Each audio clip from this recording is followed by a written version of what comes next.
నమస్తే, నేను మీ యాంకర్ జాకీర్ హుసేన్. తెలంగాణలో కాంగ్రెస్ ప్రభుత్వం సోషల్ మీడియా ఫెయిల్ అయినట్టు తెలుస్తుంది. నెక్స్ట్ ఎలాంటి స్టెప్ తీసుకోబోతుంది? సో ప్రస్తుతం మనతోటి సీనియర్ జర్నలిస్ట్ సిఎస్ రావు గారు ఉన్నారు, డిస్కస్ చేసేద్దాం.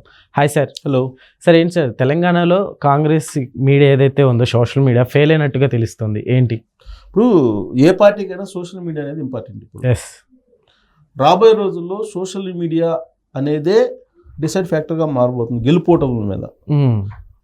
ఇటీవల వరకు ఏమైంది, మెయిన్ మీడియా కూడా ఒక ఇన్ఫ్లుయెన్స్ చేసేది. కానీ ఈసారి రాబోయేటువంటి రోజుల్లో కేవలం సోషల్ మీడియానే ఎక్కువగా ప్రభావితం చేయబోతుంది, మెయిన్ మీడియా కన్నా కూడా. ఓకే. సో సోషల్ మీడియా బలం ఏంటి అనేది తెలుసుకుంది ప్రతిపక్షం. తెలుసుకొని ఏం చేస్తుంది, ఇప్పుడు రీసెంట్గా కనుక చూస్తే రేవంత్ రెడ్డి గారి ప్రభుత్వాన్ని బద్నాం చేయడానికి ఏ విధంగా సోషల్ మీడియాను వాడుకుంటుంది బీఆర్ఎస్ పార్టీ అనేది అందరికీ తెలుసు. కాంగ్రెస్ పార్టీ కూడా ఐడెంటిఫై చేసింది. కాంగ్రెస్ పార్టీ వాళ్ళు కూడా అసలు వీళ్ళు ఎక్కడెక్కడ వీళ్ళు సెంటర్లు పెట్టారు, సోషల్ మీడియా సెంటర్లు పెట్టేసి ఎక్కడెక్కడి నుంచి పోస్టులు పెడుతున్నారు అనేది కూడా ఐడెంటిఫై చేశారు. అంటే పోలీసులే కదా, కాంగ్రెస్ పార్టీ ప్రభుత్వం ఉంది కాబట్టి కాంగ్రెస్ పార్టీ వాళ్ళకి ఇన్ఫర్మేషన్ ఇస్తారు కదా పోలీసులు.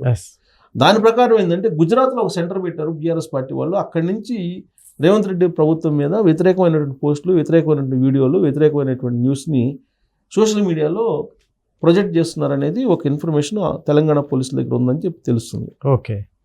అలాగే దుబాయ్లో పెద్ద ఎత్తున సోషల్ మీడియా వింగ్ని ఏర్పాటు చేశారు బీఆర్ఎస్ పార్టీకి సంబంధించినటువంటి వాళ్ళు. అక్కడి నుంచి రేవంత్ రెడ్డి గారి ప్రభుత్వం మీద వ్యతిరేకమైనటువంటి ప్రచారం జరుగుతుంది అనేటువంటిది ఇంకొక ఇన్ఫర్మేషన్ తెలంగాణ పోలీసులు సేకరించారని కూడా తెలుస్తుంది. ఓకే. దీని మీద రేవంత్ రెడ్డి గారు ముఖ్యమంత్రి హోదాలో రివ్యూ చేశారు.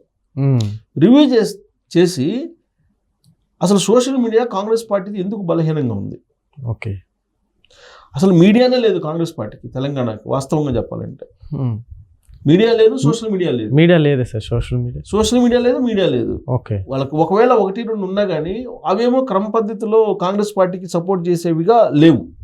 అదే మీకు బీఆర్ఎస్ పార్టీకి లేదంటే బీజేపీకి తీసుకుంటే కనుక, సరే బీజేపీ అంటే ఎప్పుడు కూడా బీజేపీ అధికారంలో ఉంది కాబట్టి సెంట్రల్లో వాళ్ళు అడిగినా అడగకపోయినా మెయిన్ మీడియా వాళ్ళకి ఫోకస్ చేస్తూ ఉంది.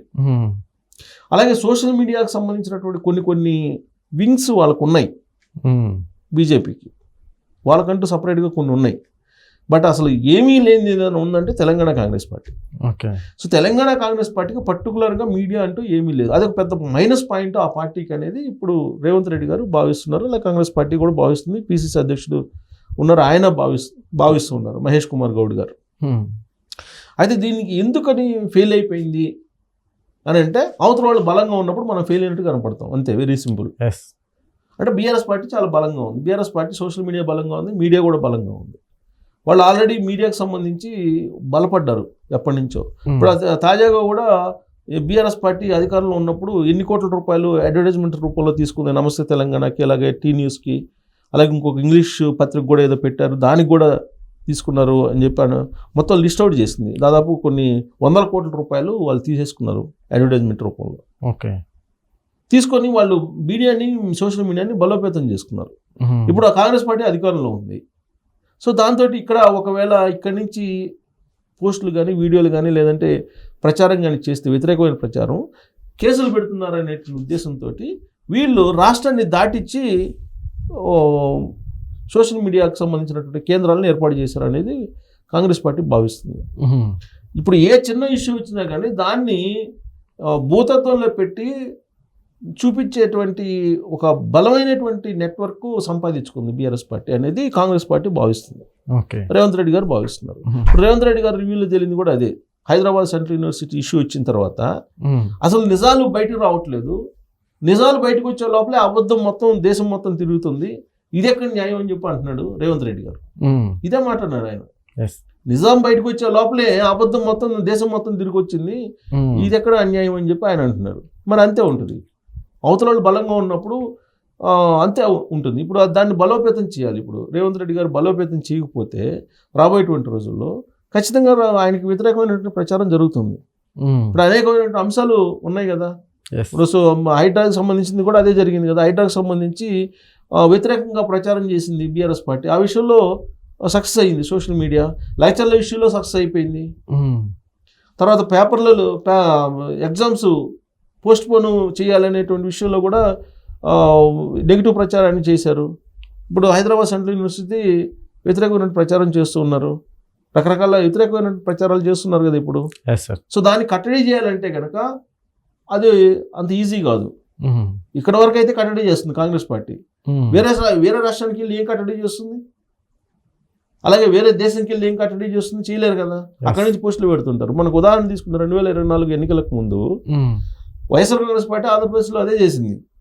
అప్పుడు తెలుగుదేశం పార్టీ ఏం చేసింది, ఎక్కడో అమెరికా నుంచి కూడా ఆపరేట్ చేశారు, సింగపూర్ నుంచి ఆపరేట్ చేశారు, ఇట్లా రకరకాల దేశాల నుంచి ఆపరేట్ చేశారు ఔత్సాహికులు. పార్టీ పరంగా కాకపోయినా ఎవరికి వాళ్ళే. ఇప్పుడు అక్కడి నుంచి నీకు అమెరికా నుంచి చాలామంది వైఎస్ఆర్ కాంగ్రెస్ పార్టీ వాళ్ళు కూడా వ్యతిరేకమైనటువంటి పోస్టులు పెట్టారు తెలుగుదేశం పార్టీ మీద. ఇప్పుడు వాళ్ళని అక్కడి నుంచి ఇక్కడ తీసుకురావాలంటే చట్టాలు ఒప్పుకోవు, అంగీకరించవు. కాబట్టి వాళ్ళు సేఫ్ సైడ్ ఎలాంటి కామెంట్లు చేసినా, ఎలాంటి పోస్టులు పెట్టినా, ఎలాంటి న్యూస్ వీడియోలు చేసినా కానీ వాళ్ళకి చట్టాలు వర్తించవు. ఒకవేళ వర్తించినా కానీ తీసుకురావడం చాలా కష్టం. ఇప్పుడు మన తెలంగాణలో చూస్తున్నాం, ఫోన్ ట్యాపింగ్ కేసులో ప్రభాకర్ రావు గారు ఉన్నారు. ప్రభాకర్ రావు గారు ఆయన అమెరికా వెళ్ళి కూర్చున్నాడు, బట్ ఇంతవరకు రాలా. పోనీ తెలంగాణ పోలీసు తీసుకురాగలదా పోయానంటే తీసుకురాలేకపోతుంది. రెడ్ కార్నర్ నోటీస్ ఇచ్చింది కదా, రెడ్ కార్నర్ నోటీస్ ఇచ్చింది, అయినా కానీ తీసుకురాలేకపోతున్నారు. విదేశాంగ శాఖతో మాట్లాడుతున్నారు, అయినా కానీ తీసుకురాలేకపోతున్నారు. శ్రవణ్ కుమార్ వచ్చాడు, ఇప్పుడు ఐ న్యూస్ ఛానల్లో ఎండి ఆయన వచ్చాడు. ఆయన ఒక ఫోన్ ట్యాపింగ్ చేసినటువంటి వ్యక్తుల్లో ఆయన కూడా ప్రముఖుడు. ఆయన పరారులో ఉన్నాడు, మొన్నటి వరకు అమెరికా వెళ్ళి ఉన్నాడు. ఆయన వచ్చారు, ఇప్పుడు అప్రూవ్గా మారుతారని అంటున్నారు ఇప్పుడు. సో ఇవన్నీ ఈ కేసులకు సంబంధించి ఇప్పుడు విచారణ జరుగుతుంది. ఏం కేసులు? కాళేశ్వరం విచారణ జరుగుతుంది. ఓకే. తర్వాత యాదాద్రి భద్రాద్రికి సంబంధించినటువంటి విద్యుత్ ఒప్పందాలకు సంబంధించి, ఆ ప్లాంట్స్ నిర్మాణంకు సంబంధించి విచారణ జరుగుతుంది, యాదాద్రి భద్రాద్రి. తర్వాత ఛత్తీస్గఢ్ విద్యుత్ ఒప్పందాల మీద విచారణ జరుగుతుంది, ఫోన్ ట్యాపింగ్ మీద జరుగుతుంది, ఈ కార్ దాని మీద జరుగుతుంది. ఇన్ని విచారణలు జరుగుతున్నాయి కదా. దీని మీద పోస్టులు ఎక్కడ మనం సోషల్ మీడియాలో చూసామా? అప్డేట్స్ ఎక్కడ లేదు. పోనీ ప్రభుత్వానికి సంబంధించినటువంటి ప్రజా అనుకూల విధానాలు ఉన్నాయి కదా, పోనీ అవేమన్నా వస్తున్నాయా?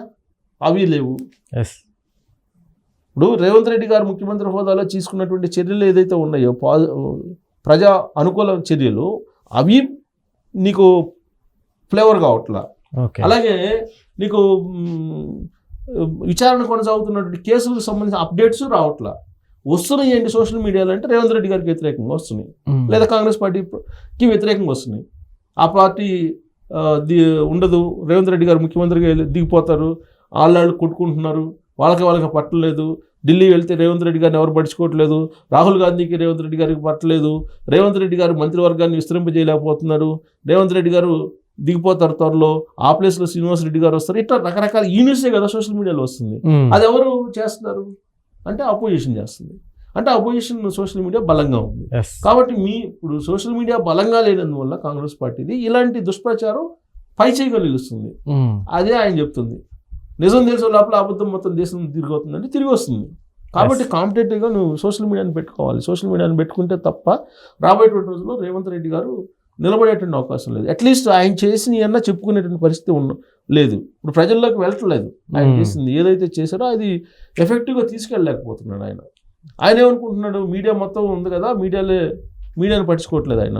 మీడియా వాళ్ళ పని వాళ్ళు చేసుకుంటారు, నా పని నేను చేసుకుంటాను అన్నట్టుగా ఆయన వ్యవహారం ఉంది. కానీ అట్ట కాదు కదా. ఇప్పుడు బలమైనటువంటి మీడియా అపోజిషన్కి ఉన్నప్పుడు దానికి తగిన విధంగా సోషల్ మీడియాని ఏర్పాటు చేసుకోవాలి అనేది ఆయన ఒక రివ్యూ చేసుకున్నారు. సో ఓవరాల్గా ఏంటంటే కాంగ్రెస్ పార్టీ కూడా ఉంది, కాకపోతే అది ఫెయిల్యూర్ అయిపోయింది. దాని సిస్టమేటిక్ వెళ్తలేదు సోషల్ మీడియా. సో ఫెయిల్యూర్ అనేటువంటిది అభిప్రాయంతో రేవంత్ రెడ్డి గారు ఉన్నారు. సో రాబోయేటువంటి రోజుల్లో దాన్ని సక్సెస్ ఎలా చేయాలనే దాని మీద కాన్సన్ట్రేట్ చేయాలి అని అనుకుంటున్నారు. బట్ కాంగ్రెస్ పార్టీలో అంత ఈజీ కాదు అనుకున్నది జరగాలంటే. ఇప్పుడు ఆయన అనుకున్న మంత్రివర్గమే జరగలే, ఆయన అనుకున్న నామినేటెడ్ పోస్టుల నియామకమే కాలా, ఆయన అనుకున్న వాళ్ళకి ఎమ్మెల్సీ పదవులు ఇచ్చుకోలేకపోయారు. మరి సోషల్ మీడియా అంటే ఆయన సొంతగా ఏదైనా పెట్టుకోవాలి. పార్టీ పరంగా మరి సోషల్ మీడియా అంటే అది మరి డిసిప్లిన్గా ఉండాలి కదా. అపోజిషన్ ఎంత డిసిప్లిన్గా లేనిది ఉన్నట్టు, ఉన్నది లేనట్టు చెప్తున్నారు. మరి దాన్ని కట్టడి చేయాలంటే కనుక ఒక సిస్టమేటిక్గా ఉండేటువంటి ఒక ఆర్మీని తయారు చేసుకోవాలి ఆయన. లేదంటే ఇలా ప్రచారం జరుగుతూనే ఉంటుంది. Okay sir, thank you.